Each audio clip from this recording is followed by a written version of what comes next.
Hello, everybody. This is Alan Feldman from the Laguna Woods Democratic Club, and welcome to our program, Black in Laguna Woods. Thank you for taking your time to be with us today.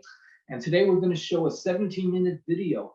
The video is a sermon by Pastor Casey Pandel. It was given at the Tapestry, Unitarian Universalist congregation, which is right here. And after that, two members of our community, Deborah David and Willie Phillips, are going to talk about it with us. So let's get right to it now.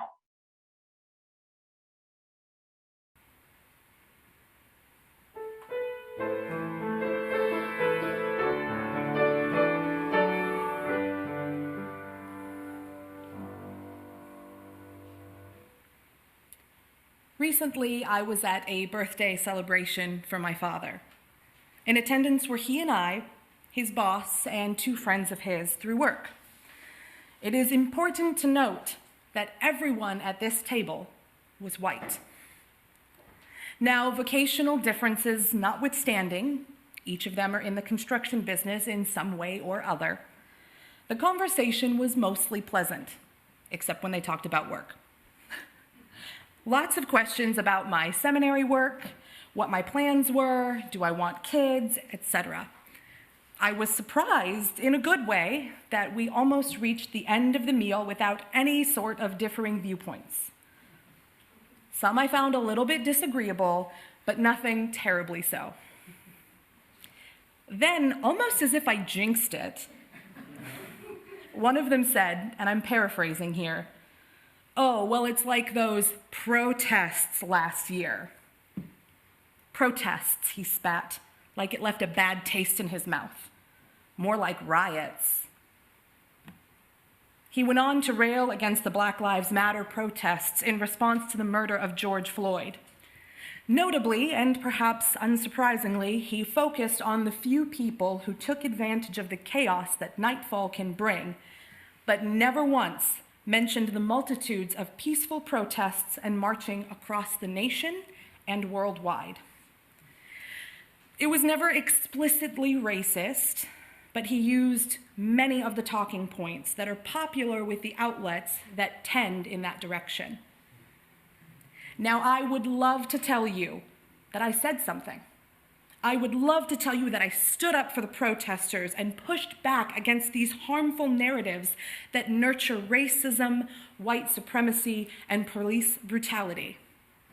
But I would be a great big liar if I told you that. I was stuck. There were a list of reasons that caused me to feel paralyzed.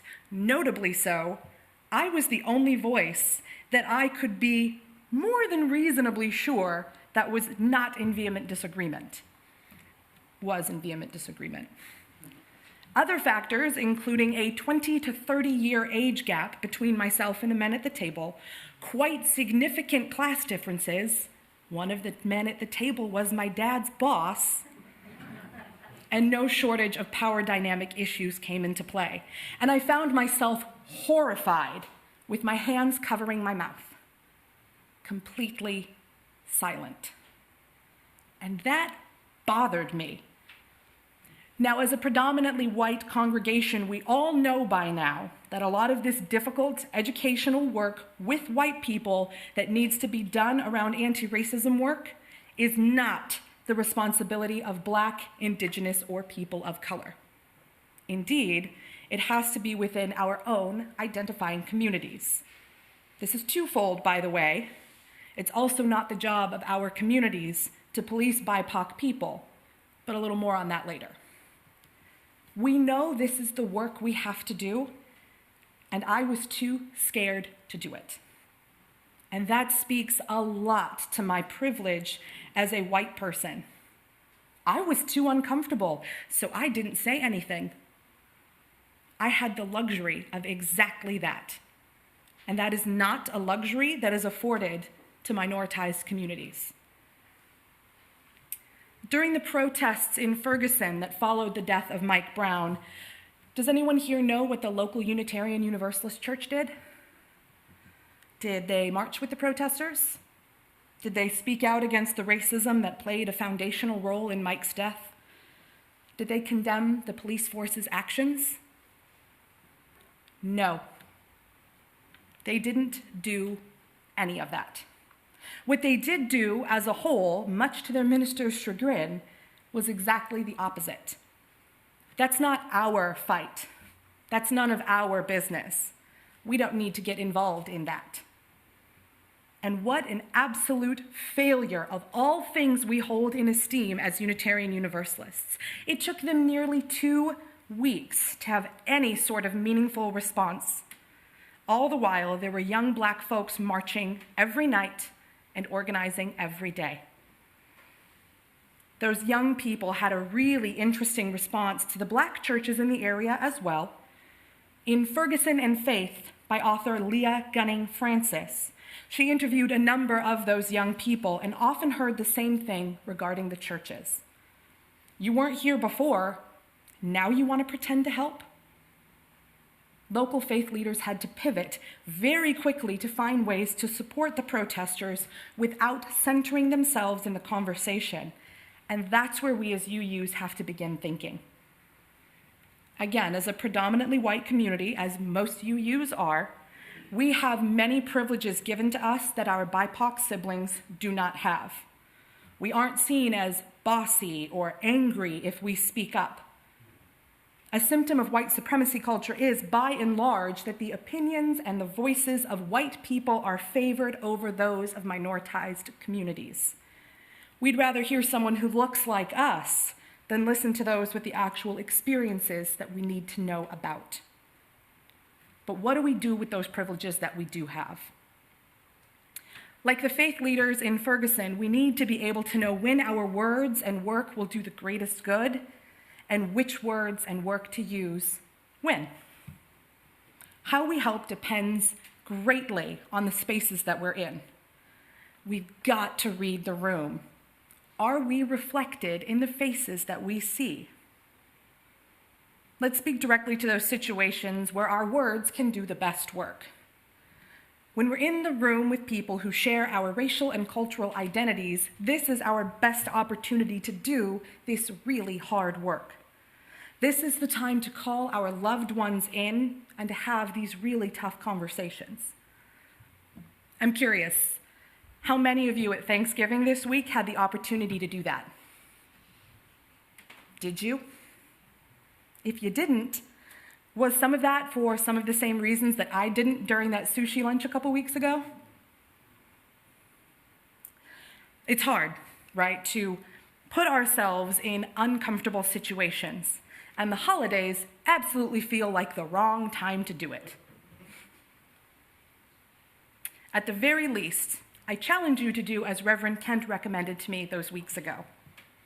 Make it known that their viewpoint is not the norm, even if it's just disagreeing. I don't share that viewpoint. End of story. We have to meet people where they are. We won't change the world by calling out bad behavior. Shame and humiliation only serve to create the opposite effect. But we have to make the conscious choice on how we approach these sorts of conversations. And it's not a bad idea to do so with grace and patience. But we have to have these conversations whenever possible. Letting those teachable moments pass us by does us a disservice as a community. And when we're burnt out, when we're feeling like we can't possibly have one more conversation, we can't hear about one more instance of police brutality, can't bear one more display of white supremacy, I challenge you then to really dig into the work. Don't disengage, don't tune it out. Make the effort to stay in it. Our BIPOC friends and family do not have the luxury of ignoring it. We shouldn't have that luxury either. I know this work is uncomfortable and sometimes a little scary. We run the risk of creating heated discussions at best and full-blown arguments at worst, worries of fractured relationships can keep us silent. This is the least of the discomfort that we can work through. Discrimination of any kind is harmful, and it is up to those of us not in the line of fire to put out those flames. On the flip side, how we engage with those situations where our voices aren't needed is equally important. How do we know when our voices should be heard or not? Really good rule of thumb is to ask ourselves, does what I have to say take the focus away from someone else? I asked a close friend of mine last week, who identifies as a Mexican man, what he would want to see happen in these conversations. And after a long period of thought, he said, I get that oppression is intersectional, but when I'm talking about my experiences with oppression, it is unhelpful to hear people who don't share those experiences bring in their own. It's like they're not listening. It's like they're just waiting to talk. In other words, it's not the oppression Olympics. Yeah, you're going to remember that one. One person's experience is not more or less valid than any other, but sometimes we forget in our very human desire to connect to others that the conversation isn't always about us.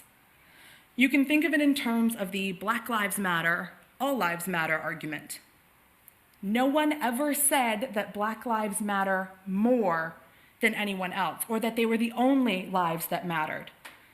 But the conversation is focused on those lives because after centuries of continued oppression, racism, and terrorism within Black communities by white people, after all they've endured, that's who the focus is on. So sometimes, even when we feel like we understand, we don't need to say anything. Indeed, that may be one of the best times to stop talking and listen, because that's where our side in this piece is, listening and learning in order to support. During the Ferguson demonstrations, and please note my deliberate use of the word demonstrations and not riots, as we so often heard in the news, some of the most effective support came from the surrounding community, not by speaking out of place for those organizers.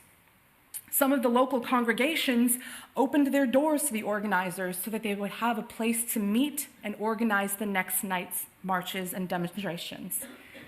Other congregations made food and supplied drinks and places of respite. Others still stood outside of police stations making phone call after phone call in order to secure legal representation for detainees and worked tirelessly to get people released. Day in, day out, that nose-to-the-grind practical support work was what really made the most differences from those communities. It helps facilitate the trust between parties, and it does not make those who need to be heard feel like they're being spoken over.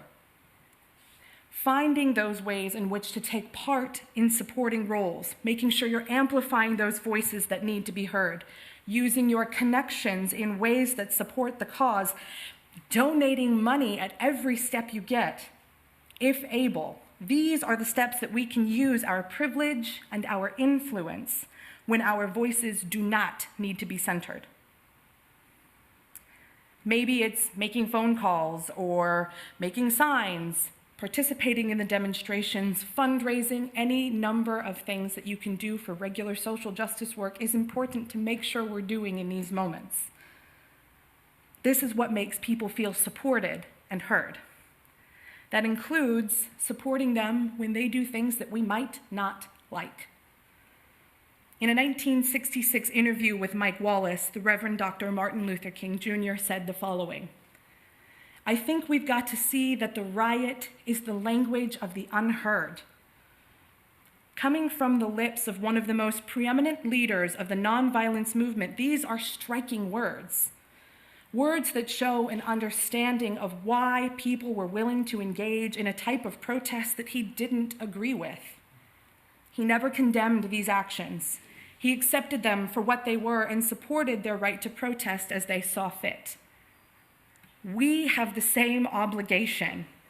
With the very Unitarian history of affluence and wealth, it is so easy to sit back and say what we think people should be doing. No one will listen if you talk too loud. Oh, what does violence fix? That's not how I would do it if it were me. I'm here to tell you right now, it does not matter what we think things should be done. The language of the unheard is a completely different language than that of the people who make the rules. It is our job to learn that language and support causes that move us to a place where the languages will one day, hopefully, share more commonality. Change cannot happen if we don't learn, and learning begins with listening, even if we don't like or understand what we're hearing. Indeed, perhaps most when we're uncomfortable with what we're hearing. We have to consider that silence is violence. When we let a small stereotype slide in the company of others that reflect us, that's violence. When we hear or see a not-so-microaggression towards someone else and we don't acknowledge it, that is violence. When we speak over and disregard those who are oppressed by systems of oppression that have been woven into the very fabric of our society, that is violence. The heart of nonviolent protest is action. Complicity only serves to undermine the nature of our principles as Unitarian Universalists, and more pressingly, further deteriorates the trust between people when working together in community is paramount to anti-racism work and anti-oppression work. Our privilege gives us a choice, and we are wise to choose the right side of history. A final note. I have focused very much today on how we show up and do the right work to best bend toward racial justice. It cannot be understated that this work must also, too, be done in other areas where inequity and inequality still reign. This work transcends class and wealth, physical and mental ability, gender, sexual orientation. Where there is injustice of any kind, this work can and must continue to be done. And the same principles still hold true. We support, we speak up. We're gonna get it wrong sometimes, guys. We apologize, we learn, we do better, and we move on. May we choose to set aside our discomforts in order to work towards justice for all, everywhere. Amen.